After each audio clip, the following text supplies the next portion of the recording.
Hello, everyone. My name is Tyren Boyd. I'm a recent graduate of University of Mississippi, where I studied public policy leadership and rhetoric with a minor in community engaged leadership. And I'm excited to be here today. Oh, to be young, a healing center podcast for young people. So, what is Oh to be young? It was created because it was birthed out of a season of transition, reflection, and growth. It went from me personally journaling and storytelling, and I wanted to create an honest conversation around healing, identity, vulnerability. Some of the focus areas were mental health, relationship, and healing. So, why was this project needed? To put it frank, many young people felt pressures to appear strong. They lacked the safe spaces. I wanted to create a space to navigate grief, uncertainty, and the pressure that we experience silently, right? And a lot of young people experience stigmas surrounding vulnerability. I wanted to break that. My focus area was Black and Brown youth in the South because that's where I'm from. I wanted to break that cultural silence, generational traumas that we may carry, the limited wellness center spaces, and the lack of representation and emotional wellness. Some of the top three things that I know as young people we experience is isolation, emotional burnout, and disconnection. So, what is O2B Young? Storytelling, reflection, healing. What are some of the long-term visions and the goal of the podcast? Having live conversations, creating those youth spaces and that community engagement.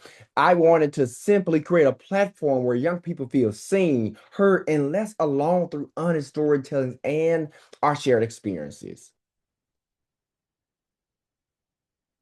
So, project objectives, two, launch a fully branded and licensed podcast, release at least 10 episodes, build some audience engagement, and collect some listener feedback. Objective two, equipment, hosting platform, visual branding, promotional strategy. Let me tell you, that was a lot of work. One of my goals were to reach at least 150 listeners through peer engagement and some digital outreach. So, what did I do? Planning and branding. I had to fully develop a podcast concept and identity, finalize the visual direction, research hosting, production, record and get videos edited, structured themes in the release schedule, organize a lunch branding.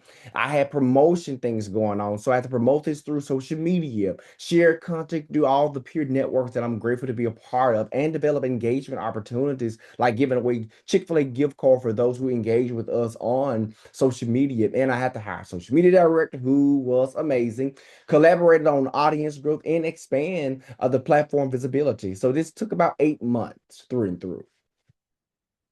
Final outcome. So, of course, in this space, and I tell people anytime you're doing anything project based, remain flexible and adaptable because things change. And I have learned it over time instead of getting very angry with myself because I can be very hard. So, final outcomes due to some budget and production strains, the official launch shift from January to March, and the original goal of podcast episodes were adjusted. So, we released five, so 50%. We did one social media engagement, 100% healing, and we had a lot of audience growth. Some growth things, build a creative support structure, right? Expand the outreach and establish a very strong foundation for future podcast episodes. So measuring success, some of the evaluation methods that I decided to use with podcast downloads and streams between Apple, Spotify, listener engagement, social media interaction, as I've previously mentioned, audience feedback and reflection, and informal listener surveys. Some of the key themes that continue to come up is authenticity, vulnerability, shared experiences, and feeling understood. And one of the main evaluation questions that centered the evaluation was, did this project create meaningful connection and honest conversation among young people? So, some lessons learned and some challenges that we experience. Launch a public facing podcast. We release five episodes. We strengthen those communication and our storytelling skills. We learned about podcast branding, production, and engagement, and built a very collaborative leadership experience. Some of the key challenges that continue to come up: budget limitations.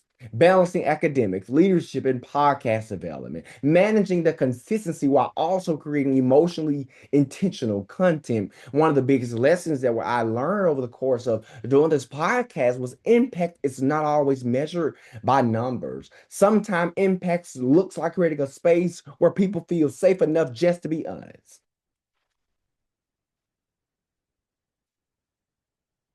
So, future goals of the O2B Young podcast, continue releasing podcast episodes. I want to finish season 1, right? I want to expand to season 2. I want to partner with other youth organizations and students groups. I want to be able to continue using storytelling, advocacy, and community engagement to create spaces where, again, young people feel safe enough to discuss healing and identity in a emotional wellness environment.